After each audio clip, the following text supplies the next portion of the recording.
সজনা দিয়ে বড় মাছের ঝোল খেয়েছেন? খাননি তো একবার এইভাবে বানিয়ে খেয়ে দেখুন। খেতে দুর্দান্ত স্বাদ হয়। পাতের ভাত কখন পেটে চলে যাবে বুঝতেই পারবেন না। এই মাছের ঝোলটা একটু অন্যরকমভাবে করব। দেখতে চাইলে প্লিজ ভিডিওটা স্কিপ না করে পুরোটা দেখবেন।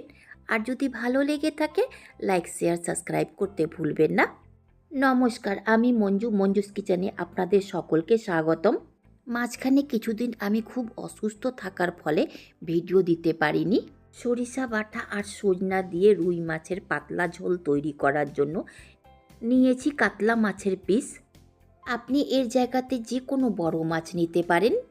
বড় মাছের জায়গাতে ছোট মাছ দিয়ে যদি এই রেসিপিটা করা হয় খেতে আরও সুস্বাদু লাগবে। এর মধ্যে দেব 1 টিস্পুন হলুদ পাউডার। খুব বেশি দেবেন না, ভাজার সময় তেলের মধ্যে পুড়ে গিয়ে তেলটা কালো হয়ে যাবে। আর 1 টিস্পুন নুন।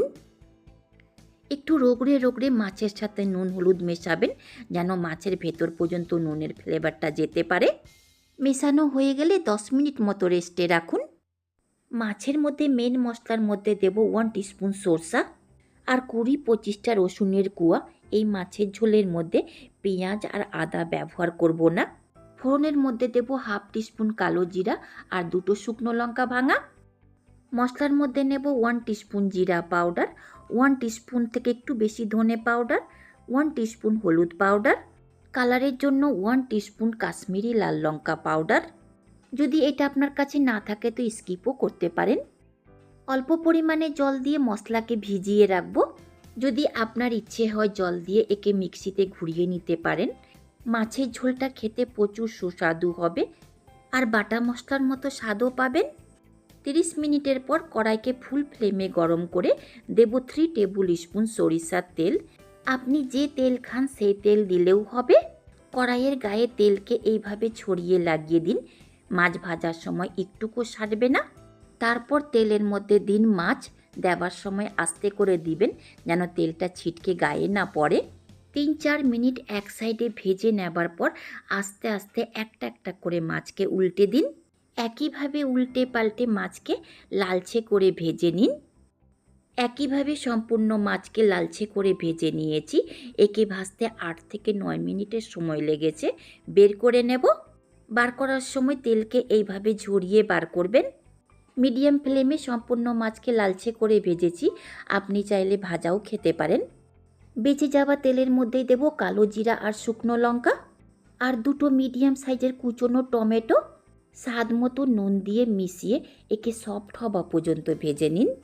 নুন দিয়ে ভাজলে টমেটো সফট হতে সময় লাগবে না। 2-3 মিনিট নেড়ে চেড়ে ভাজুন, টমেটো সফট হয়ে যাবে। তারপরে এর মধ্যে দিন ভিজিয়ে নেওয়া মশলা আর ধনে পাতার শক্ত ডাঁটাগুলো। যদি আপনার কাছে থাকে তো দিবেন, না তো স্কিপ করতে পারেন। মিশিয়ে নিয়ে প্রথমে এই মশলাকে 50% মতো ভেজে নেব, অর্থাৎ হালকা তেল ছাড়া পর্যন্ত। তারপর দেব এর মধ্যে বেটে নেওয়া সরষা আর রসুন। মশলার সাথে মিশিয়ে নিয়ে 2 থেকে 3 মিনিট ভেজে নেব। খুব বেশি একে ভাজতে যাবেন না, সরিষার ফ্লেভারটা তেতো হয়ে যাবে। তারপর এই মশলার ওপরে দেব কেটে নেওয়া সজনে ডাঁটা। আপনি এর জায়গাতে অন্য কোনো সবজি বা আলুও দিতে পারেন। মিশিয়ে নেড়ে চেড়ে আরও 1 মিনিট মতো ভেজে নেব। মশলা থেকে পুরোপুরি তেল আলাদা হয়ে গেছে।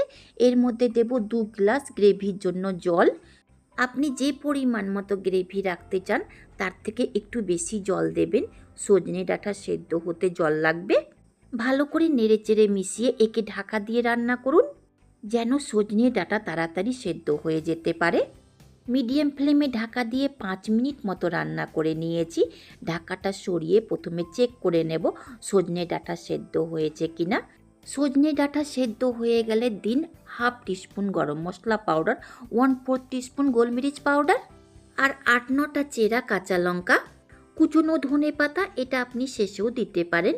আর ভেজে নেওয়া মাছ। গ্রেভির মধ্যে মাছকে নেড়েচেড়ে ভালো করে ডুবিয়ে দিন। মিশিয়ে নিয়ে একে আবার ঢাকা দিয়ে রান্না করুন। 2 থেকে 3 মিনিটের পর ঢাকাটা সরিয়ে দেব খুব অল্প পরিমাণে চিনি। যদি আপনি না খান তো স্কিপ করতে পারেন। ভালো করে নেড়েচেড়ে মিশিয়ে ওভেনকে অফ করে এইভাবেই রেখে দেব। কিছুক্ষণ ঠান্ডা হবার পর পরিবেশন করব। তৈরি হয়ে গেল সজনা দিয়ে বড় মাছের ঝোল।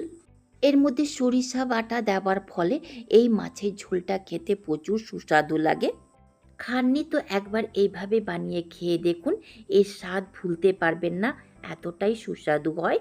আর সরিষা বাটা দেওয়ার ফলে এই মাছের ঝোলের কোনো কিছু দিয়ে তুলনাই হয় না। গার্নিশিংয়ের জন্য ওপর থেকে ছড়িয়ে দেব কুচনো ধনেপাতা। খেতে আর দেখতে দুটোই ভালো লাগবে। আমার রেসিপি রান্নাগুলো যদি আপনাদের ভালো লেগে থাকে, লাইক শেয়ার সাবস্ক্রাইব করবেন। শেষ পর্যন্ত দেখার জন্য অনেক অনেক ধন্যবাদ।